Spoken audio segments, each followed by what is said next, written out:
How many of you know how long we have to save our planet? Okay, and how many of you know the damage we have done to our planet and the species that live here? Other than the trend, save the turtles. Every single one of us is guilty. We're guilty in taking part of destroying our planet without a care, guilty on not having enough knowledge, and guilty on not taking any actions to help. How can we help? And is it impossible? Can we fix what we've destroyed?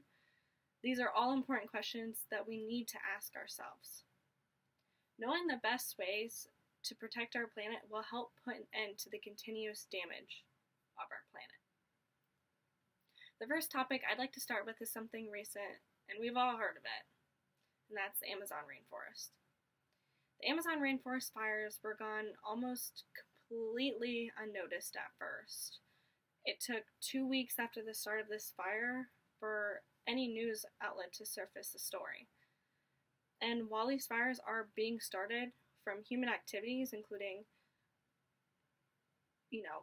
burning them all down just for deforestation, for farming, what threats can be led with them?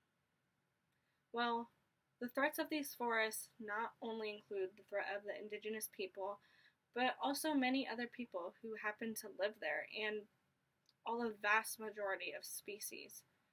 Not to mention, the forest itself provides about 12% of our oxygen, give or take.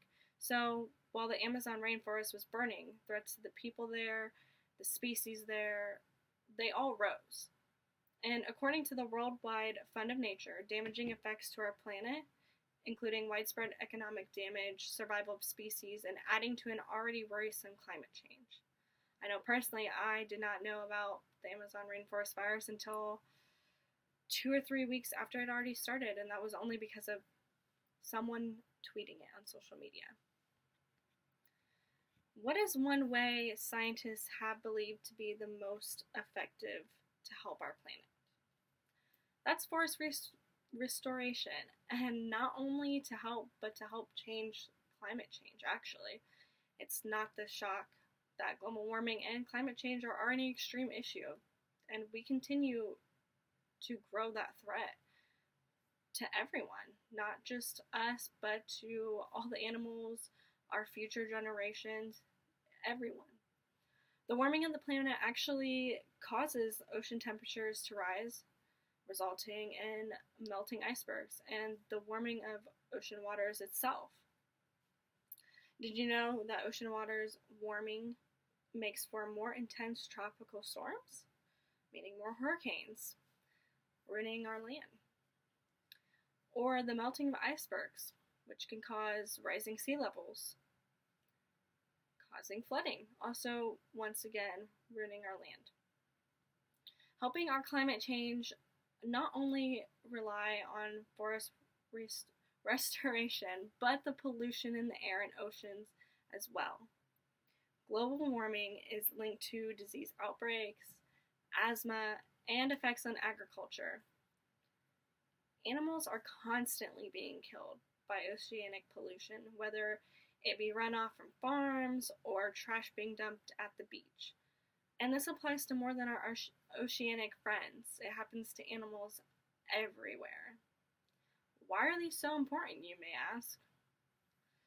Well, if that isn't enough information, I would also like to say that the amount of carbon we have being put into our air is destroying our ozone. And planting enough trees to cover the US would capture about 2/3 of these man-made carbons, which is great, honestly. WWF states a new study has launched earlier this year by Crowther Labs, and scientists continue to say that this needs dealt with immediately. According to Amanda McMillan from NRDC.org, the United States has fortunately started to try and prevent further actions, but there's so much more that needs to be done. Lastly, saving our planet involves you and me. We all need to step up and take action. Speaking out about the issue raises awareness. It's a chain reaction. If I talk about it to you, you might talk about it to someone else, and they're going to talk about it. That's the first step. Stopping pollution with recycling and taking out your trash instead of just leaving it on the ground, on the beach. There's proper ways to dispose of everything. And when it comes to transportation, rethink your methods. You can carpool, ride a bike, walk, drive an environmentally friendly vehicle. And lastly, plant more trees. We need to save our Earth's lung, especially after all the wildfires. The process of destroying our planet hasn't necessarily been a slow journey. Over the years, it has seemed to improve slowly, but it has gotten to a stage that is seen as alarming to scientists and people everywhere. Our planet is in danger, and while it seems there's nothing we can do to stop it, there is. There is not enough awareness on what's going on today and what we can do to stop it. Looking into what can I do and what can you do showed me how big of an impact the little things and myself have on this planet. I can't do it alone, but seeing the damages being caused to our planet gives me the motivation to help. Can you say the same? Thank you.